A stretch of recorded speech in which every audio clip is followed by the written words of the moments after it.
Alors, la thématique qu'on a, c'est Ésaïe 61, depuis en fait plusieurs semaines déjà.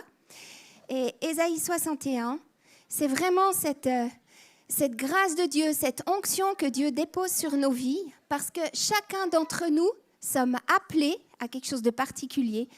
Et en fait, cette onction, cette présence de Dieu est là pour qu'on puisse être des témoins vivants de ce que Jésus a fait dans notre vie et pouvoir le communiquer autour de nous.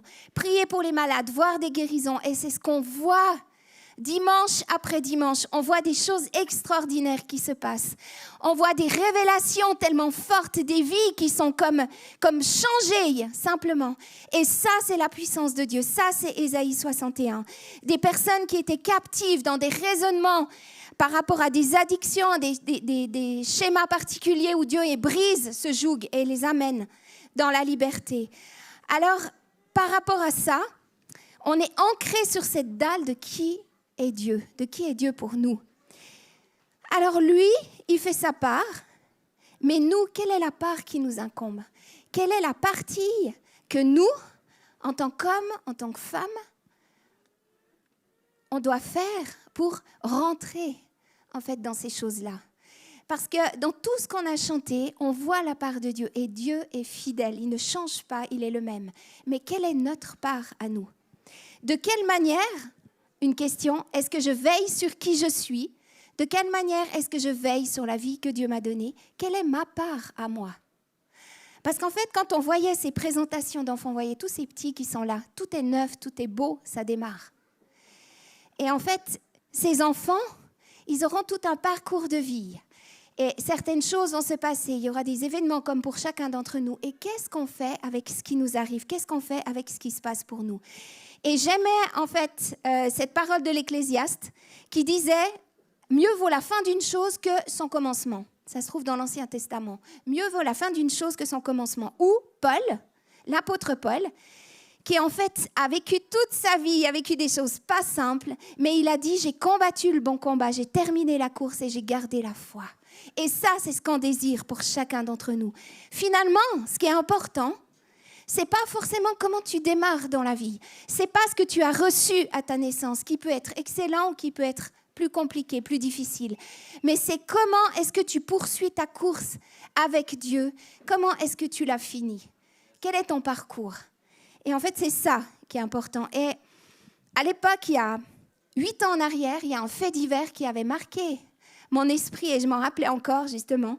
C'était un homme qui s'appelait Oscar Pistorius. Peut-être vous avez entendu parler de lui. C'était un athlète sud-africain qui, en fait, est né sans péroné. Ça veut dire qu'il n'avait pas de péroné. Donc, il a eu les jambes qui ont été coupées en dessous du genou, et puis on lui a mis des lames. Et cet homme-là, il a bossé comme un malade pour devenir un champion olympique au niveau du sprint, au niveau de plein de choses comme ça, différentes, sprints différents, voilà. Et puis, j'ai entendu. Merci David. Hein. Non, c'est super quand vous prêchez là, vous avez les petits commentaires. Puis à la fin aussi, c'est top. Hein. Ouais. Si jamais ça vous dit. Et cet homme-là, Oscar Pistorius, en fait, il a fait partie des quelques athlètes qui, bien que handicapés, ont réussi à concourir dans un championnat du monde pour valides. Tellement il était excellent. Il a été médaillé d'or en 2011. En fait, il a eu énormément Enfin, c'était la fierté de l'Afrique du Sud, cet homme-là. Il était cité en exemple partout. Et voilà qu'un jour, le 14 février 2013, il avait 28 ans. Il s'est disputé avec sa compagne et il a pris un pistolet puis il lui a tiré dessus. Et cette jeune femme est morte et il a été condamné à 15 ans de prison. Et en fait, ça m'a frappée parce que je me suis dit, en fait, on peut être juste excellent, merveilleux, avoir le sentiment qu'on a tout réussi. Et pourtant, qu'est-ce qu'il en avait bavé? Qu'est-ce qu'il en avait gagné, en fait, de choses par son courage et sa détermination. Mais en fait, à un moment donné, certaines choses l'ont rattrapé. Comment est-ce que je cours? Comment est-ce que je me relève après un échec? Comment est-ce que je poursuis ma course? Dans la Bible, on a 2 hommes, un qui s'appelait Démas et l'autre qui s'appelait Marc, qui en fait étaient très proches de l'apôtre Paul. Et puis, cet homme-là, Paul, il avait ces 2 hommes qu'il considérait vraiment comme des personnes dont il avait besoin, des compagnons de route. Et puis, il était très élogieux envers Démas. Il lui disait, mais toi, tu es mon compagnon d'œuvre, tu es un homme en fait de qui j'ai besoin, qui est là pour me soutenir, pour m'accompagner, on est ensemble. Et pour lui, c'était très fort d'avoir cet homme qui était là. Et puis, il y en avait un autre, Démas, donc qui comptait, il y en avait un autre qui s'appelait Marc.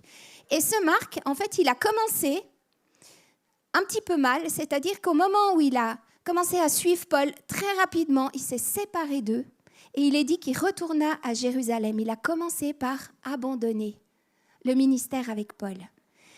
Et en fait, son cousin de ses cousins s'est occupé de lui, a pris soin de lui, mais pendant 10 ans, on n'entend plus parler de Marc.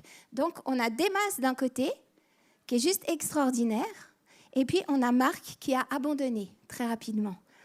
Et par la suite, dans un des versets de Timothée, Paul reparle de ces 2 hommes et il dit « Démas m'a abandonné par amour pour le siècle présent et il est parti pour Thessalonique. » Ça veut dire que cet homme qui apparemment avait compris beaucoup de choses a abandonné Paul. Et ensuite, il dit à Timothée, il lui dit « Prends Marc, cet homme qu'il avait depuis 10 ans, il ne savait plus où il était. Il dit « Prends Marc et amène-le avec toi, car il m'est utile pour le ministère. » Ça veut dire qu'on peut commencer avec un mauvais départ ou commencer avec un très bon départ, mais en fait, l'important, c'est comment tu cours. Comment est ta course? Comment tu gères ta vie? Qu'est-ce que tu fais avec ce que Dieu t'a donné? Comment tu en prends soin? Quelle est ma part? Et en fait, je dirais que la clé pour tenir sur le long terme, c'est de rester souple et enseignable. Est-ce qu'on est d'accord que quelqu'un vienne parler dans notre vie? Est-ce qu'on est assez souple pour quand on est repris dire « Ok, c'est vrai, ça je laisse et je continue ». Est-ce qu'on reste souple et enseignable? Quand on devient dur et rigide, en fait, il n'y a plus rien qui peut passer. Souple et enseignable. Et en fait, j'aime cette image que Dieu utilise parce que c'est quelque chose que peut-être beaucoup connaissent. En fait, je me suis pas mal renseignée sur Internet. J'ai un peu lu beaucoup de tutos, j'ai un peu regardé comment ça se passait. Jérémie 18, il dit ceci. « Et voici la parole de l'Éternel qui m'a été adressée. Ne puis-je pas agir envers vous comme ce potier ? Déclare l'Éternel. Vous êtes dans ma main comme de l'argile dans la main du potier. » Et en fait, c'est cette image que Dieu prend en nous comparant chacun à de l'argile. Alors, je suis sûre qu'il y en a beaucoup d'entre vous, plusieurs en tout cas, qui ont déjà été au bord de la rivière, on trouvait de la terre glaise qui n'est pas du tout de l'argile, mais de la terre glaise. Et puis, on s'imaginait qu'on pouvait faire quelque chose de juste magnifique. Et je suis sûre qu'en rentrant, on a dit à nos parents, regarde voir ce que je vais faire. Et cette glaise, en fait, elle est pleine d'impuretés. Pleine d'impuretés. Mais en fait, Dieu nous compare à de l'argile qui est, on va dire, une forme de glaise. Et en fait, c'est cette image que Dieu prend. Parce que quand on se trouve entre les mains de Dieu, en fait, il travaille en nous pour faire de nous un vase qui est unique. Et ces enfants qu'on a vus ce matin, il n'y en a pas un qui est la même chose que l'autre. Et même s'ils avaient le même prénom, ça ne changerait rien. Ils sont juste uniques. Donc, tout d'abord, Dieu nous a rêvé et imaginé chacun. Il nous a rêvé, imaginé, il nous a créés. Et une chose dont on peut être sûr, c'est que chacun d'entre nous avons été voulus et désirés par Dieu, quel que soit le démarrage dans la vie qu'on ait eu. Quel que soit ça, parce que Dieu, il était avant ça. Il nous a voulu désirer, on n'est pas un hasard et on a chacun une destinée. Chacun une destinée. Et j'aimerais encourager, avec tout ce qu'on a chanté et partagé, peut-être il y en a parmi nous, ici aujourd'hui, ce matin, qui en fait ne connaissent pas encore ce Dieu incroyable dont on parle. Et j'aimerais t'encourager, toi qui es là, et puis tu dis, ok, oui, peut-être je l'ai connu parce que j'ai fait le catéchisme à l'époque, ou peut-être j'ai entendu parler de lui, ou peut-être tu es simplement invité parce que tu fais partie d'une des familles représentées qui présentaient ses enfants ici. J'aimerais vraiment t'encourager à ouvrir ton cœur et à laisser Dieu te parler. Parce qu'aujourd'hui, tu as l'opportunité de rencontrer et d'être touché par ce Dieu merveilleux qui t'a choisi, qui a voulu que tu sois de cette manière-là, qui a une destinée pour toi et qui a envie de continuer ton parcours de vie avec toi. Tu l'as peut-être fait seul jusqu'à aujourd'hui, mais maintenant, il veut te rejoindre. Et à la fin de la célébration, si tu as des questions, tu sens que Dieu te parle, viens à l'avant, il y a des personnes qui sont là. Prends le temps juste de poser tes questions. On est vraiment à disposition pour ça. Parce que c'est la meilleure chose qui puisse t'arriver que de prendre et saisir la main de ce Dieu incroyable qui veut poursuivre sa route avec toi. Donc, je te donne rendez-vous à la fin de la célébration. Dans les sortes d'argile, quelque chose qui est intéressant que j'ai appris, c'est qu'en fait, certaines, elles vont donner de la porcelaine. Vous savez, ces assiettes qu'on a souvent dedans. D'autres, ça sera du grès. D'autres, ça peut être de la faïence, qui sont toutes sortes d'argiles différentes. Et en fait, ces poteries, elles seront cuites à des chaleurs différentes. Et il y en a qui vont être, qu'on devra garder à l'intérieur de la maison. Et d'autres qu'on pourra mettre à l'extérieur parce que c'est du grès qui supporte des grosses températures. Et en fait, ces différences qu'on a font qu'aucun de nous ne peut se comparer à celui qui est à côté ou celui qui est dans la même famille ou à des frères et sœurs ou à qui que ce soit. Impossible de se comparer parce qu'on est unique. Et je ne sais pas comment, je le répéterai assez, on est unique. Et la comparaison, ça tue. Ça tue, c'est de la gangrène. Donc, on est unique et Dieu a pris soin vraiment de s'occuper de chaque pièce de poterie. Et dans la course de notre vie, il y a des étapes importantes qu'on voit avec le potier. C'est que tout d'abord, une fois que l'argile est là, en fait, il va commencer à la pétrir. Et c'est vrai que ça, c'est peut-être une étape qu'on aimerait bien sauter.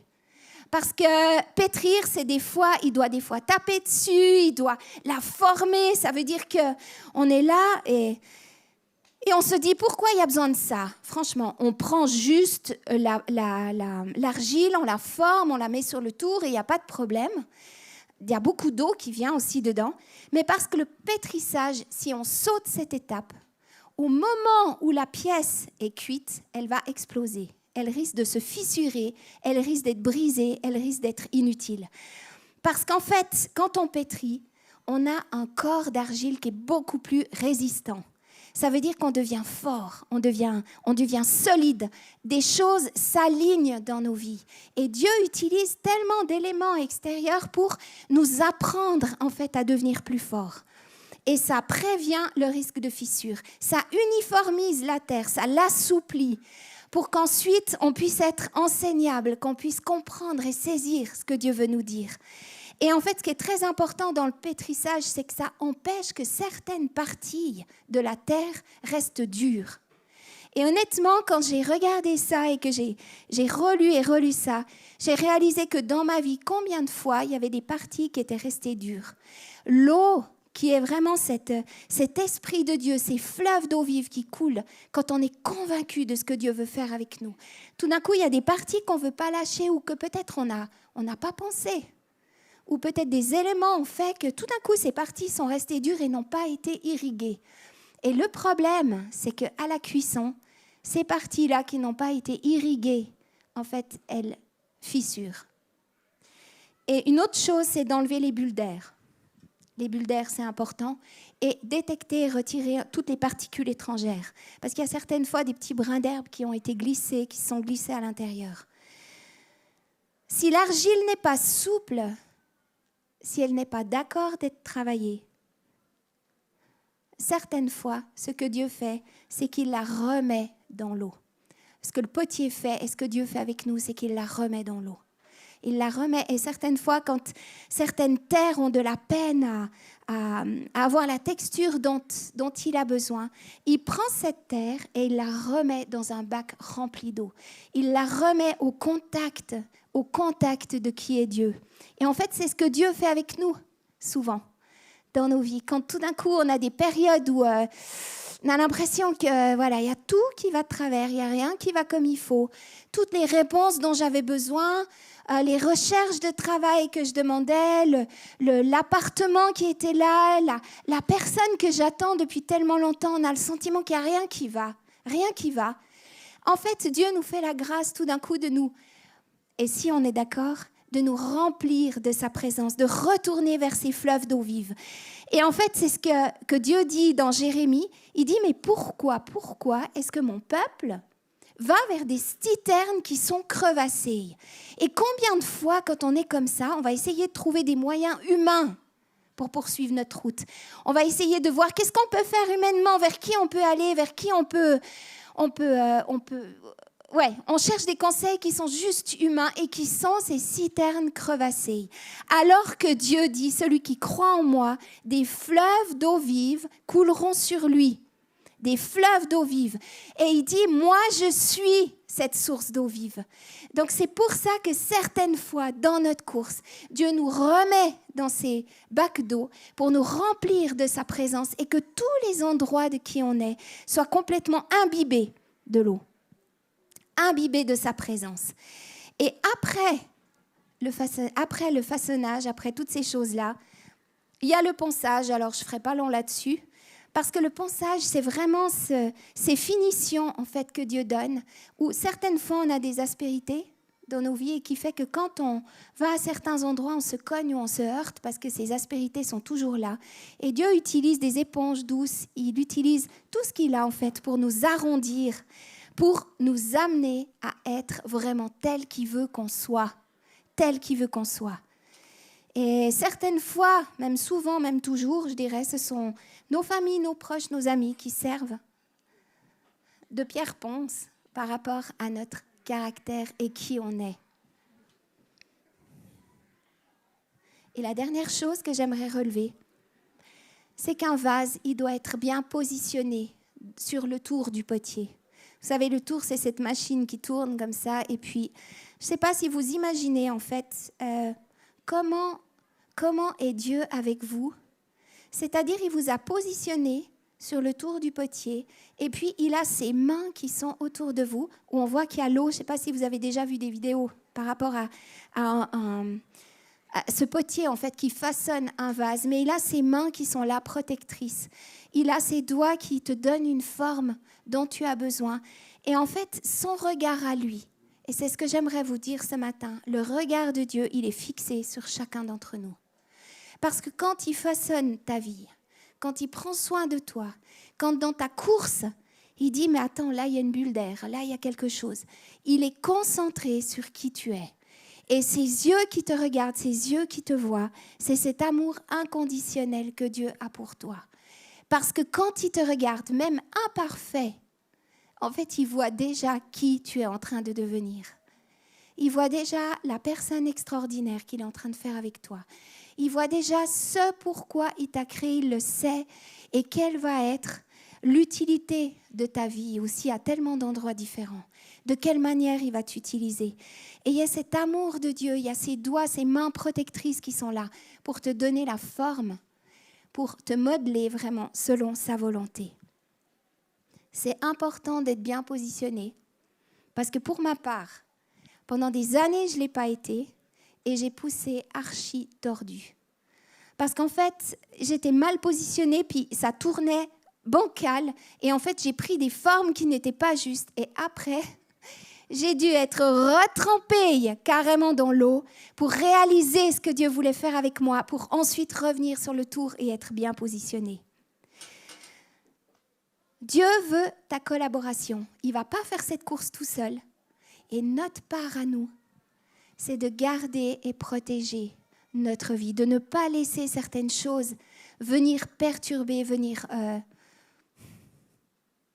empêcher que l'œuvre de Dieu se fasse vraiment dans nos vies. Et en fait, une chose que j'ai compris aussi avec Dieu, c'est que Dieu, il forme un plan pour ta vie, mais il le modifie selon tes choix de vie.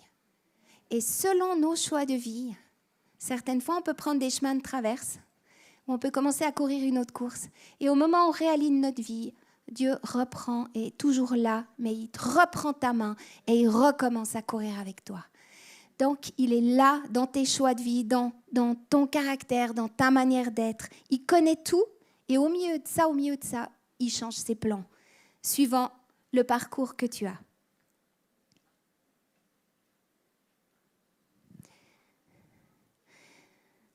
Et par rapport à ça, si on peut garder cette image qui est là.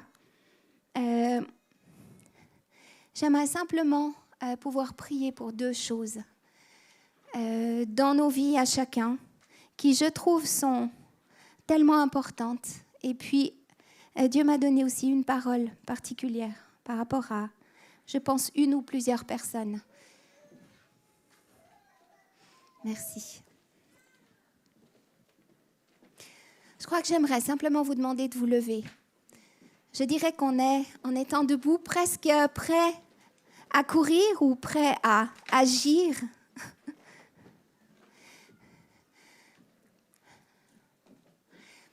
Et j'aimerais dire aussi que moi, ça fait des années que je connais le Seigneur.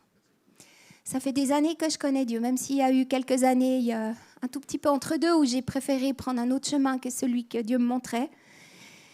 Ça fait des années, mais je dois veiller sur ma vie encore et toujours.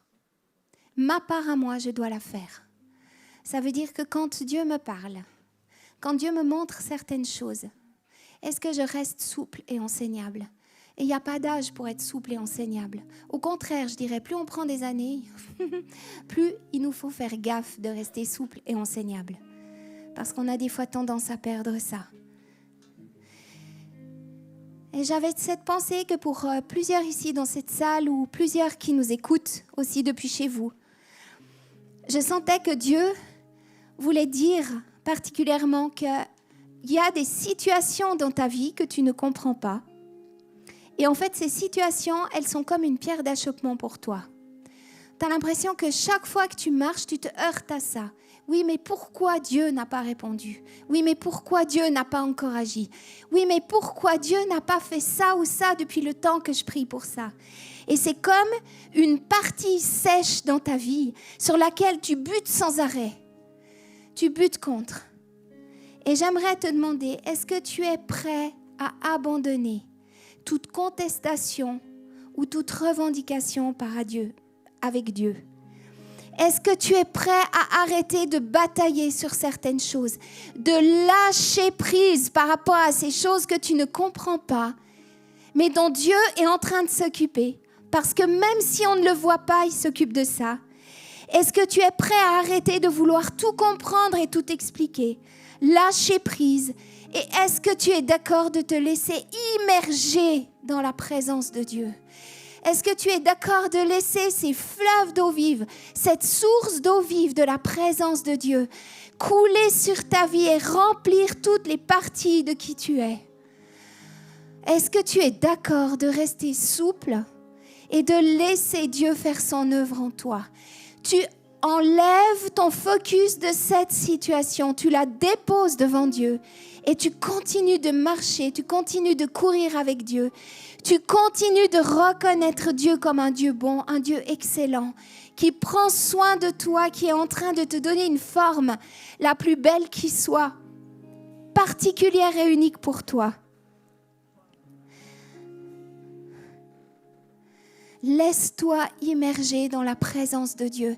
Et je prie maintenant pour chaque personne qui se reconnaît dans cette situation-là. J'appelle ces fleuves d'eau vive à se déverser dans ta vie. Cette huile de guérison qui vient et qui te rejoint dans tous les domaines de ta vie. Qui vient amener l'assouplissement dont tu as besoin pour continuer à courir, à marcher avec Dieu. Qui va te donner cette capacité de laisser de côté, de lâcher ce que tu ne comprends pas et ce que là où tu n'as pas d'explication pour continuer de marcher et de courir.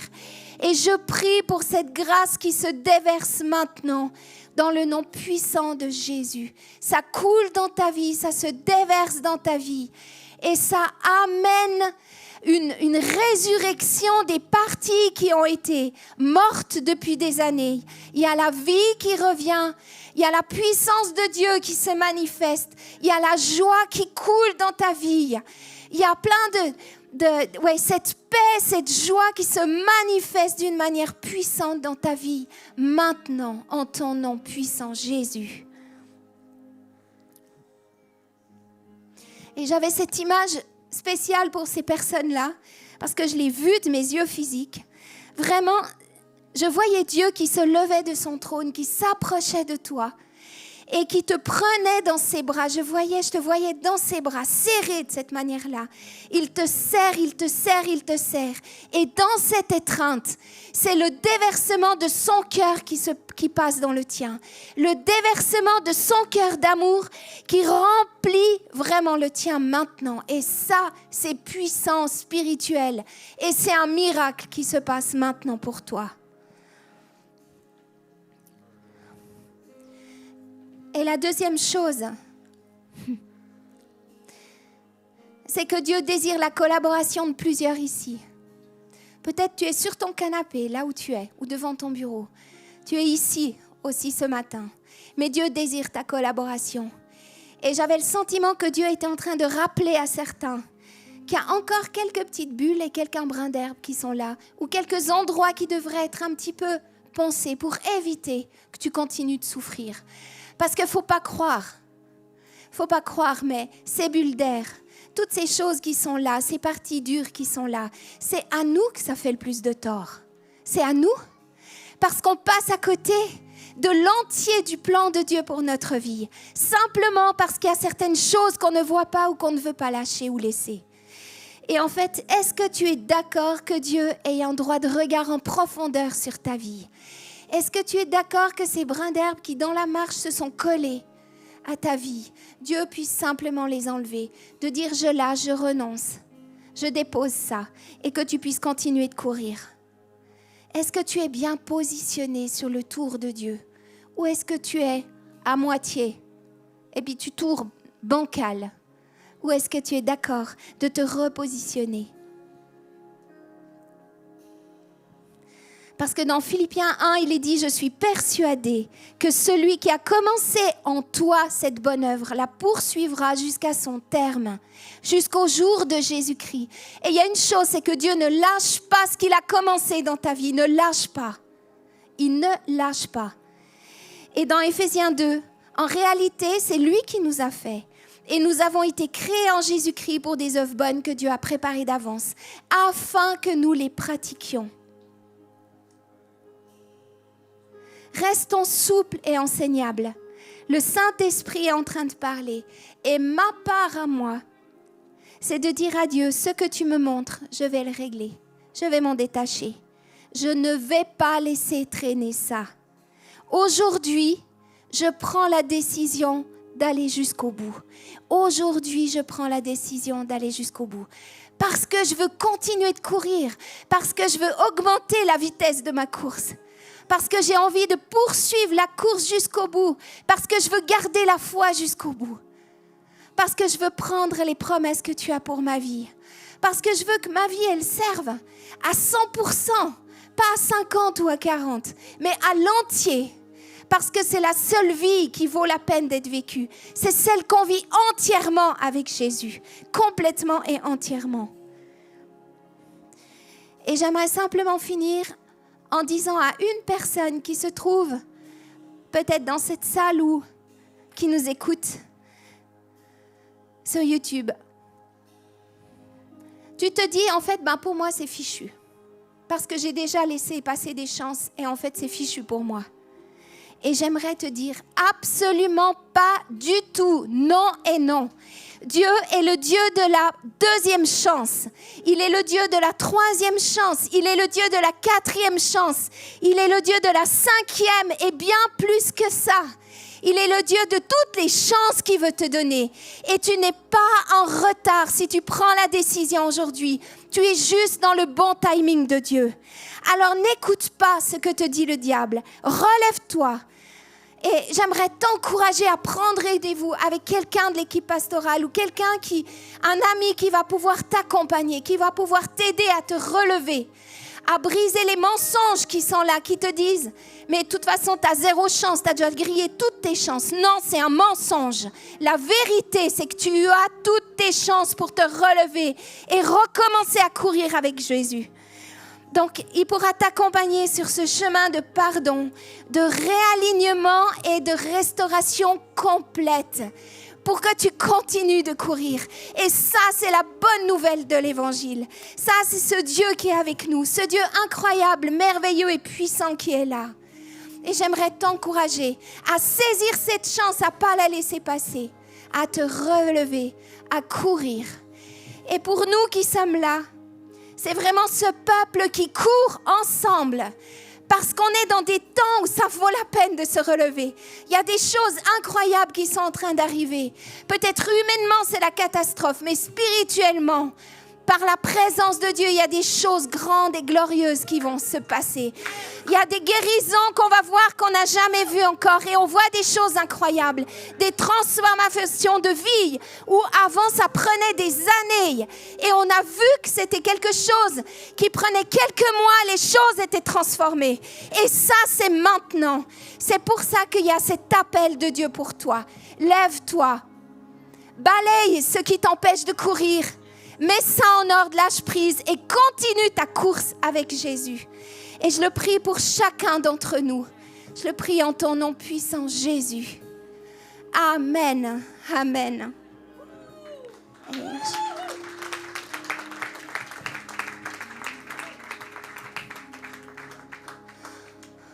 On va reprendre un refrain qu'on puisse chanter vraiment de tout notre cœur et que ça soit une proclamation de ce qu'on veut vivre maintenant avec Jésus.